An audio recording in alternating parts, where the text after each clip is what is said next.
Sun travels வடமாகாணத்தில் சட்டபூர்வமான அனுமதியுடன் இயங்குகின்ற visa consultants and ticket agent. உங்கள் பெறுமதியான கடவுச்சீட்டுகள், ஆவணங்கள் போன்றவற்றுக்கு பாதுகாப்பான அனுமதி பெற்ற நிறுவனம் சன் டிராவல்ஸ்.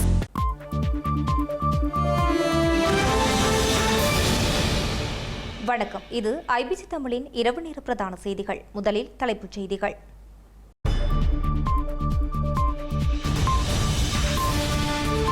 அர்ஜுனாவுக்கு எதிராக கையெழுத்து வேட்டை, நம்பிக்கையில்லா தீர்மானத்தை கொண்டுவரும் நோக்கில் நடவடிக்கை.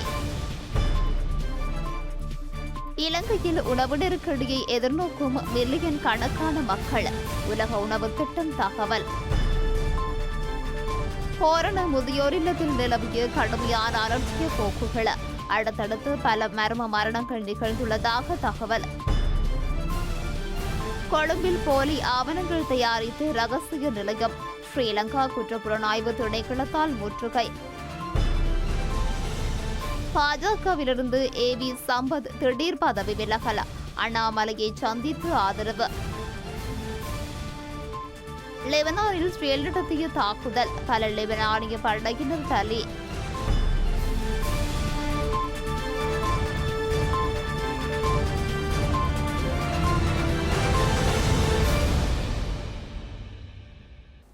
இனி விரிவான செய்திகள். யாழ் மாவட்ட சுயேட்சை நாடாளுமன்ற உறுப்பினர் ராமநாதன் அர்ஜுனாவுக்கு எதிராக நம்பிக்கையில்லா தீர்மானத்தை கொண்டுவரும் நோக்கில் மக்கள் மத்தியில் கையெழுத்து திரட்டும் அதிரடி நடவடிக்கை தற்போது ஆரம்பமாக்கப்பட்டுள்ளது. கம்மன் கழகத்தின் முக்கியஸ்தரான கம்பனீசன் இந்த நம்பிக்கையில்லா தீர்மானத்துக்கான கையெழுத்து வேட்டையை உத்தியோகபூர்வமாக ஆரம்பித்து வைத்துள்ளார்.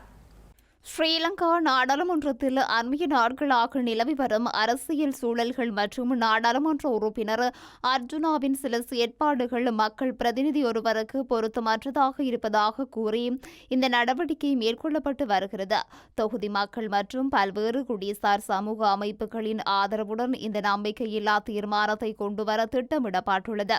கம்பன் கழக முக்கியஸ்தர் கம்பனீசன் தலைமையில் ஆரம்பிக்கப்பட்டுள்ள இந்த மக்கள் கையெழுத்து போராட்டமை யாழ் மாவட்ட அரசியல் வட்டாரத்தில் மட்டுமன்றி ஒட்டுமொத்த தமிழ் அரசியல் பரப்பிலும் தற்போது பெரும் பரபரப்பையும் விவாதங்களையும் தோற்றுவித்துள்ளது. மத்திய கிழக்கு மோதல் காரணமாக இலங்கையில் தங்களின் அடிப்படை உணவு தேவைகளை பூர்த்தி செய்ய முடியாத மக்களின் எண்ணிக்கை மேலும் 1.3 மில்லியனால் அதிகரித்துள்ளதாக ஐக்கிய நாடுகள் சபையின் உலக உணவு திட்டம் தெரிவித்துள்ளது. உலக உணவு திட்டம் வெளியிட்டுள்ள புதிய பகுப்பாய்வின்படி உலகளவில் ஏற்பட்டுள்ள இந்த நெருக்கடியால் பாதிக்கப்பட்ட இலங்கை, ஆப்கானிஸ்தான் மற்றும் சோமாலியா ஆகிய நாடுகள் குறித்து மேற்கொள்ளப்பட்ட ஆய்வின் ஊடாகவே இந்த தகவல் வெளிப்படுத்தப்பட்டுள்ளது. உலக சந்தையில் எரிபொருள் விலை அதிகரிப்பு உள்ளிட்ட பொருளாதார காரணிகளால் இவ்வாறு அடிப்படை உணவு தேவைகளை பூர்த்தி செய்ய முடியாத நிலை ஏற்பட்டுள்ளதாக அந்த அறிக்கையில் குறிப்பிடப்பட்டுள்ளது. ஏழ்மையான நாடுகளில் வாழும் மக்கள் தாங்கள் ஈட்டும் வருமானத்தில் பெரும்பகுதியை உணவுக்காகவே செலவிடுவதாகவும், இதனால் உணவுப் பொருட்களின் விலை அதிகரிக்கும் போது அவர்கள் உணவு உட்கொள்ளும் அளவை குறைத்துக் கொள்ள வேண்டிய கட்டாயத்திற்கு ஆளாகின்றார்கள் என்றும் கார்ஸ்காவ் மேலும் விளக்கியுள்ளார். இதற்காக மத்திய கிழக்கு நெருக்கடி வரும் நாட்களில் தணிந்தாலும் கூட உணவு மற்றும் எரிபொருள் விலையுயர்வு, வர்த்தக நடவடிக்கைகள் வீழ்ச்சியடைந்தமை போன்ற மோசமான விளைவுகளால் எதிர்வரும் சில மாதங்களில் இந்த நாடுகளில் உணவு நெருக்கடி மேலும் தீவிரமடையக்கூடும் என உலக உணவு திட்டத்தின் அறிக்கை எச்சரித்துள்ளது.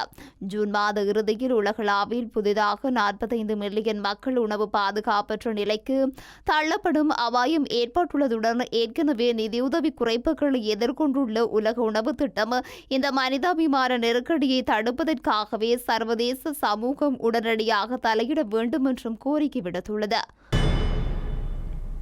கொரோனா பட்டுக்கோட முதியோர் இல்ல தீ விபத்து நிகழ்வில் முன்னரே இந்த இல்லத்தில் கடுமையான அலட்சிய போக்கு மற்றும் முறையற்ற பராமரிப்பு குறித்து மில்லனின் பிரதேச செயலாளரினால் விசேட தேவையுடையோருக்கான தேசிய செயலகம் அறிக்கை ஒன்றை சமர்ப்பிக்கப்பட்டிருந்த அதிர்ச்சி தகவல் தற்போது வெளியாகியுள்ளது.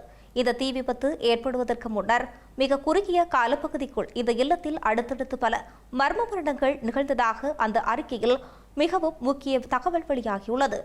ஹொரண பட்டகுட பகுதியில் அமைந்துள்ள விசேட தேவையுடையோர் மற்றும் முதியோர் இல்லத்தில் அண்மையில் ஏற்பட்ட பயங்கர தீ விபத்தில் சிக்கி 13 பேர் உயிரிழந்தனர்.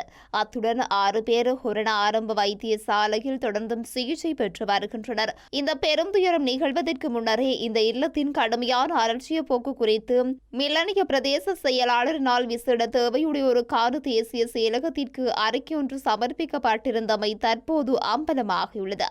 15 பேருக்கு மட்டுமே இடவசதி கொண்ட இந்த இல்லத்தில் 28 பெண்கள் மற்றும் 20 ஆண்கள் என மொத்தம் 48 பேர் கடுமையான நெருக்கடிக்கு மத்தியில் தங்க வைக்கப்பட்டிருந்ததாகவும் அந்த அறிக்கையினூடாக தெரிய வந்துள்ளது. ஒரே கட்டிலில் இருவர் உறங்கியதுடன் பலர் தரையிலேயே உறங்க வேண்டிய நிலை காணப்பட்டிருந்ததாகவும் இல்லத்தினுள் கடுமையான துர்நாற்றம் வீசியதாகவும் போதிய கழிப்பறை மற்றும் குளியலறை வசதியின்றி அசுத்தமான சூழல் காணப்பட்டுள்ளதாகவும் தெரிவிக்கப்பட்டுள்ளது.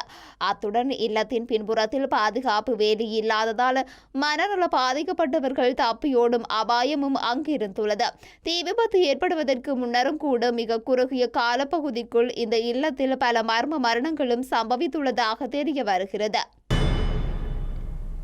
கொழும்பு பொருளை பகுதியில் போலி ஆவணங்கள், தேசிய அடையாள அட்டைகள் மற்றும் வாகன இலக்கு தகடுகள் தயாரித்து வந்த ரகசிய மத்திய நிலையம் ஒன்றை குற்றப்புலனாய்வு திணைக்களத்தினர் முற்றுகையிட்டுள்ளனர். இதன்போது 3 சந்தேக நபர்கள் கைது செய்யப்பட்டதோடு பெருமளவான போலி ஆவணங்கள் மற்றும் பணமும் கைப்பற்றப்பட்டுள்ளது. கொழும்பு பொருளை என்னும் பிரேரா மாவட்டத்தில் உள்ள வீடு ஒன்றை வாடகைக்கெடுத்து நீண்ட காலமாக போலி ஆவணங்கள், தேசிய அடையாள அட்டைகள் மற்றும் வாகன இலக்க தகடுகள் ஆகியன ரகசியமான முறையில் நடத்தப்பட்டு வந்துள்ளது. இதன்போது 600 போலி உத்தியோகபூர்வ இலச்சினைகள், காணிப்பதிவு அலுவலகத்தின் முத்திரையிடப்பட்ட பிரதிகள் அடங்கிய 2 அசல் கோப்புகள், 4 போலி தேசிய அடையாள அட்டைகள், போலி ஆவணங்களை தயாரிக்க பயன்படுத்தப்பட்ட மின்னணு உபகரணங்கள் மற்றும் தட்டச்சு இயந்திரம் ஒன்று, ஒரு சிற்றுந்து மற்றும் ஒரு உந்துருளி, 1.5 மில்லியன் ரூபாய் பணம் ஆகியன காவல்துறையினரால் கைப்பற்றப்பட்டுள்ளன. கைப்பற்றப்பட்ட இலச்சினைகளுள் முக்கிய அரசு திணைக்களங்கள், சமாதான நீதவான்கள், சான்றுறுதியாளர்கள், சட்டத்தரணிகள் மற்றும் பல்வேறு உயர் அதிகாரிகளின் போலி இலச்சினைகளும் அடங்குவதாகவும் காவல்துறையினர் தெரிவித்துள்ளனர். குறித்த இடத்தை காவல்துறையினர் முற்றுகையிட்ட போது அங்கிருந்த 2 சந்தேக நபர்கள் கைது செய்யப்பட்டனர். அவர்களிடம் நடத்தப்பட்ட விசாரணைகளின் மூலம் வெளிவந்த தகவலின் அடிப்படையில் நுகேகொட நெல்கந்த பகுதியில் வைத்து மற்றொரு சந்தேக நபர் கைது செய்யப்பட்டுள்ளார். கைது செய்யப்பட்டவர்கள் 54, 55 மற்றும் 59 வயதுடைய பொரள, திக்வெல்ல மற்றும் ஹொரண ஆகிய பகுதிகளைச் சேர்ந்தவர்கள் என தெரிய வந்துள்ளது. குறித்த சம்பவம் தொடர்பில் குற்ற புலனாய்வு திணைக்களத்தின் நிதி மற்றும் வர்த்தக குற்ற புலனாய்வு பிரிவினர் மேலதிக விசாரணைகளை மேற்கொண்டு வருகின்றனர். இலங்கை மக்கள் மத்தியில் செல்வதற்கு அச்சப்படும் ஜனாதிபதியும் கோழைத்தனமான வினைத்திறனற்ற அரசாங்கமுமே தற்போது ஆட்சியில் உள்ளதாக ஸ்ரீலங்கா எதிர்க்கட்சித் தலைவர் சஜித் பிரேமதாச தெரிவித்துள்ளார். தற்போதைய அரசாங்கம் மாகாண சபை தேர்தலை நடத்த தயங்குவதன் மூலம் இந்த கோழைத்தனம் அப்பட்டமாக வெளிப்படுவதாக அவர் குறிப்பிட்டுள்ளார். முன்னாள் மாகாண சபை உறுப்பினர்களுடன் எதிர்க்கட்சித் தலைவர் அலுவலகத்தில் நடைபெற்ற விசேட சந்திப்பில் கலந்து கொண்டு உரையாற்றும் போதே அவர் இவ்வாறு தெரிவித்துள்ளார். இலங்கையில் ஆட்சிக்கு வந்த மிக குறுகிய காலத்திற்குள் தற்போதைய அரசாங்கம் சுமார் 23 லட்சம் வாக்குகளை இழந்திருந்தது எனவும் இதனால் மாகாண சபை தேர்தலை நடத்தினால் மேலும் பல லட்சம் வாக்குகள் பறிபோகும் என்ற அச்சத்திலேயே அரசாங்கம் தேர்தலை ஒத்திவைத்து வருவதாக ஸ்ரீலங்கா எதிர்க்கட்சித் தலைவர் சஜித் பிரேமதாச குற்றம் சாட்டியுள்ளார். நாட்டு மக்கள் அடிபட்டு வாக்களிக்கும் தவறை இனி செய்யக்கூடாது எனவும் எந்தவொரு தரப்பிற்கும் அறுதி பெரும்பான்மையோ அபரிமிதமான அதிகாரமோ கிடைக்கக்கூடாது எனவும் அவர் குறிப்பிட்டார். அப்படி கிடைத்தால் அதிகாரம் மமதையால் நாடே சீரழியும் எனவும் எமது ஐக்கிய மக்கள் சக்திக்கு கூட நாட்டின் ஆட்சிக்கு சாதாரண பெரும்பான்மையே போதுமானது எனவும் அபரிமிதமான அதிகாரம் தேவையில்லை எனவும் அவர் குறிப்பிட்டுள்ளார். மக்களின் துயரத்தை விற்று ஆட்சிக்கு வந்த தற்போதைய அரசாங்கம் இன்று சொகுசு வாழ்க்கையில் மூழ்கி மக்களின் தேவைகளை மறந்துவிட்டது எனவும் அவர் குற்றம் சுமத்தியுள்ளார். உலக அளவில் வரிகள் குறைக்கப்படும் போது நம் நாட்டில் மின்சார கட்டணத்தை 33% குறைக்கவோ அல்லது எரிபொருள் வரிகளை நீக்கி மக்களுக்கு நிவாரணம் வழங்கவோ அரசாங்கம் எந்தவித நடவடிக்கையும் எடுக்கவில்லை எனவும் எதிர்க்கட்சித் தலைவர் சுட்டிக்காட்டியுள்ளார்.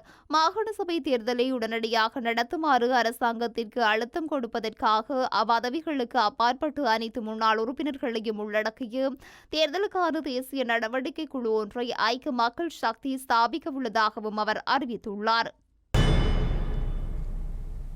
ஸ்ரீலங்கா அரசினால் இடித்தடுப்பு செய்யப்பட்டு வரும் மாகாண சபை தேர்தலுக்கு தனது கட்சி தயாராக இருக்கின்றது என ஸ்ரீலங்கா பொதுஜன பெரமுனவின் தேசிய அமைப்பாளர் நாமல் ராஜபக்ச தெரிவித்துள்ளார்.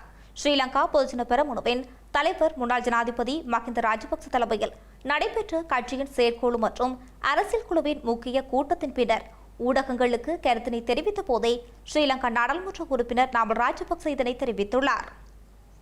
மாகாண சபை தேர்தலை இலக்காக கொண்டு ஸ்ரீலங்கா பொதுஜன பெரமுன கட்சியின் முக்கிய மறுசீரமைப்பு நடவடிக்கைகள் மற்றும் தேர்தல் உத்திகள் இறுதி செய்யப்பட்டுள்ளதாக ஸ்ரீலங்கா பொதுஜன பெரமுனவின் தேசிய அமைப்பாளர் நாமல் ராஜபக்ச தெரிவித்துள்ளார்.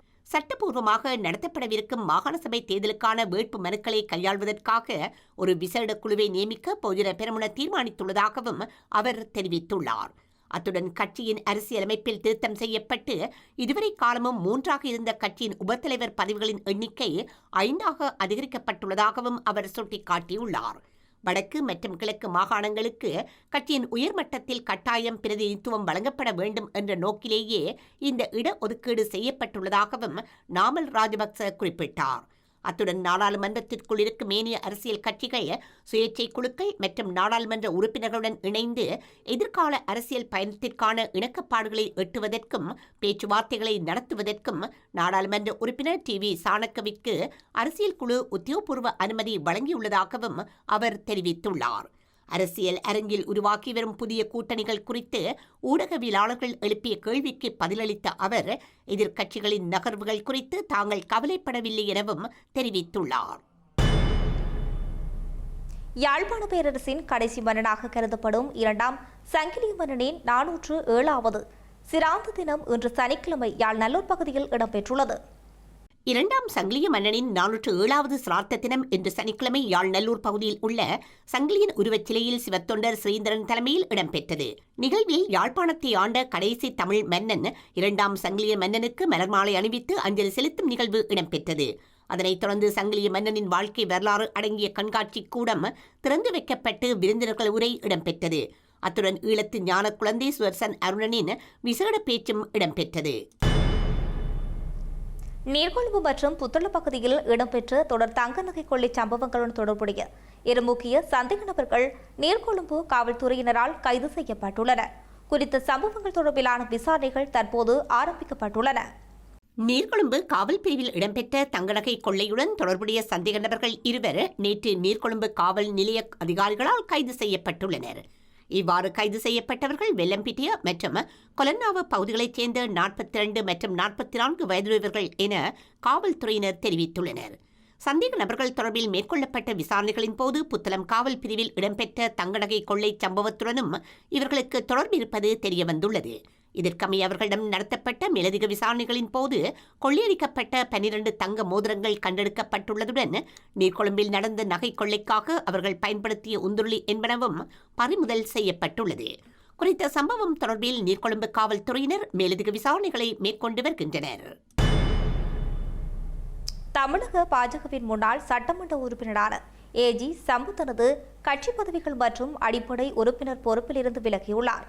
அவர் அண்ணாமலையுடன் சந்தித்து ஆதரவு தெரிவித்துள்ளார். தமிழகம் விழுப்புரம் மாவட்டத்தைச் சேர்ந்த முக்கிய தலைவரான இவரின் இந்த முடிவு தமிழக அரசியல் வட்டாரத்தில் பெரும் பரபரப்பை ஏற்படுத்தியுள்ளது. கட்சியிலிருந்து விலகியதோடு மட்டுமன்றி அவர் நேற்று தனது புதிய சமூக மற்றும் அரசியல் பயணத்தை தொடங்கியுள்ள அண்ணாமலையை நேரில் சந்தித்து தனது முழுமையான ஆதரவையும் தெரிவித்துள்ளார். தமிழகத்தில் ஒரே நாளில் பாஜகவின் முன்னாள் மாநில தலைவர் அண்ணாமலை மற்றும் நடிகர் ரஜினிகாந்தின் மனைவி லதா ரஜினிகாந்த் ஆகியோர் தங்களது புதிய அமைப்புகளை அதிகாரப்பூர்வமாக தொடங்கி அரசியல் பயணத்தை ஆரம்பித்துள்ளனர். இந்த முக்கிய அறிவிப்புகள் வெளியான சில மணி நேரங்களிலேயே பாஜகவின் மூத்த நிர்வாகியான AG சம்பத் அண்ணாமலைக்கு ஆதரவாக களமிறங்கி இருப்பது அரசியல் களத்தை மேலும் சூடாக்கியுள்ளது. விழுப்புரம் மற்றும் வட மாவட்டங்களில் நல்ல செல்வாக்கை கொண்ட AG சம்பத்தின் இந்த பதவி விலகல் முடிவு பாஜகவிற்கு மாவட்ட அளவில் பின்னடைவாக கருதப்படும் அதே வேளையில் அண்ணாமலையின் புதிய இயக்கத்தின் ஆரம்பத்திலேயே கிடைத்துள்ளது. லெபனானில் இஸ்ரேல் நடத்திய தாக்குதலில் பல லெபனான் படையினர் பலியாகியதாக லெபனான் ராணுவம் இன்றைய தினம் அறிவித்துள்ளது. இஸ்ரேலுக்கும் ஈரான் ஆதரவு ஹிஸ்புல்லாவுக்கும் இடையே உள்ள போர் நிறுத்தம் நடைமுறையில் இல்லை என்பதை நிரூபிக்கும் வகையில் லெபனான் நிலவரம் செல்வதை ஆதாரப்படுத்தும் வகையில் இஸ்ரேல் நடத்திய தாக்குதலில் பல லெபனானிய படையினர் பலியாகியதாக லெபனான் ராணுவம் சனிக்கிழமை அறிவித்தது. அல் கல்டியா நகரை நபாதியா பகுதியுடன் இணைக்கும் வீதியில் தமது ராணுவ வாகனம் ஒன்றை குறிவைத்து இஸ்ரேல் நடத்திய தாக்குதலில் ஒரு அதிகாரி உட்பட பல வீரர்கள் கொல்லப்பட்டதாக ராணுவம் குறிப்பிட்டுள்ளது. இந்நிலையில் இந்த சந்தர்ப்பத்தை பயன்படுத்தி உண்மையான எதிரியான இஸ்ரேலிடமிருந்து லெபனானை காப்பாற்றுமாறு லெபனான் அதிபருக்கு ஈரான் வெளியுறவு அமைச்சர் அழைப்பு விடுத்துள்ளார். லெபனானின் உள் விவகாரங்களில் ஈரான் தலையிடக்கூடாதென லெபனான் அதிபர் ஜோசப் அவுன் நேற்று காட்டமாக தெரிவித்த நிலையில் இஸ்ரேல் தனது உண்மையான எதிரியான இஸ்ரேலிடமிருந்து தன்னை காக்க வேண்டுமென ஈரான் வெளியுறவு அமைச்சர் அப்பாஸ் அலெக்சி இன்று அழைப்பு விடுத்தார். இந்த நிலையில் அமெரிக்கா ஈரானின் ரேடார் நிலைகளை தாக்கிய பின்னர் அந்த தாக்குதல்களுக்கு பதிலடியாக குவைத்தில் அமெரிக்க போர் விமானங்கள் நிலைநிறுத்தப்பட்டுள்ள அலி அல்சலேம் தளத்தையும் பஹ்ரைனில் உள்ள அமெரிக்க கடற்படையின் 5ஆம் கடலணியின் தலைமையகத்தையும் நோக்கி ஈரான் ஏவுகணைகளை ஏவியுள்ளமை குறிப்பிடத்தக்கது. சீன ஜனாதிபதி ஷி ஜின்பிங் வடகொரிய ஜனாதிபதி கிம் ஜாங் உன்னின் அழைப்பு ஏற்று ஜூன் 8 மற்றும் 9ஆம் தேதிகளில் வடகொரியாவுக்கு அரசுமுறை பயணம் மேற்கொள்ள உள்ளார். கடந்த 7 ஆண்டுகள் சீன தலைவர் ஒருவர் வடகொரியாவுக்கு செல்வது இதுவே முதல் முறையாகும். அண்மை காலமாக வடகொரியா ரஷ்யாவுடன் தனது உறவை பலப்படுத்தி வரும் சூழலில் பெய்ஜிங் தனது செல்வாக்கையும் இருதரப்பு உறவுகளையும் தக்க வைத்துக் கொள்ளும் நோக்கில் இந்த முக்கிய விஜயத்தை மேற்கொள்கிறது. குறிப்பாக கோவிட்-19 பெருந்தொற்றுக்கு பிறகு இரு நாடுகளுக்கும் இடையான உறவுகளை மீண்டும் பலப்படுத்த சீனா முயன்று வருகிறது. வடகொரியா தனது மொத்த வர்த்தகத்தில் 95% மேலாக சீனாவையே சார்ந்துள்ளது. ஜனாதிபதி ஜி ஜின்பிங் சமீபத்தில் அமெரிக்க ஜனாதிபதி டொனால்ட் ட்ரம்ப் மற்றும் ரஷ்ய ஜனாதிபதி விளாடிமிர் புட்டின் ஆகியோரை சந்தித்ததை தொடர்ந்து இந்த பயணம் அமையவுள்ளது. ரஷ்யாவின் உக்ரைன் படையெடுப்பிற்கு வடகொரியா தனது படைகளையும் ஆயுதங்களையும் வழங்கி உதவி வரும் நிலையில் இப்பகுதியில் சீனாவின் தந்திரோபாய முக்கியத்துவத்தை நிலைநாட்ட இந்த சந்திப்பு வழிவகுக்கும் என்று ஆய்வாளர்கள் கருதுகின்றனர். செய்திகளின் நிறைவாக மீண்டும் தலைப்புச் செய்திகள்.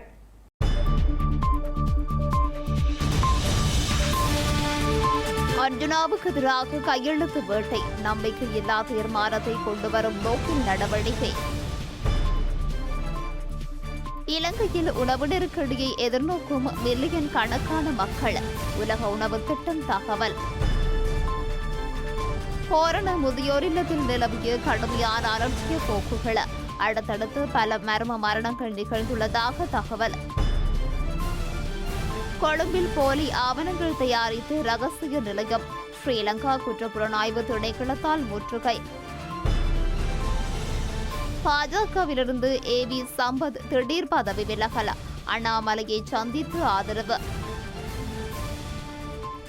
லெபனானில் இஸ்ரேல் நடத்திய தாக்குதல், பல லெபனானிய படையினர் பலி.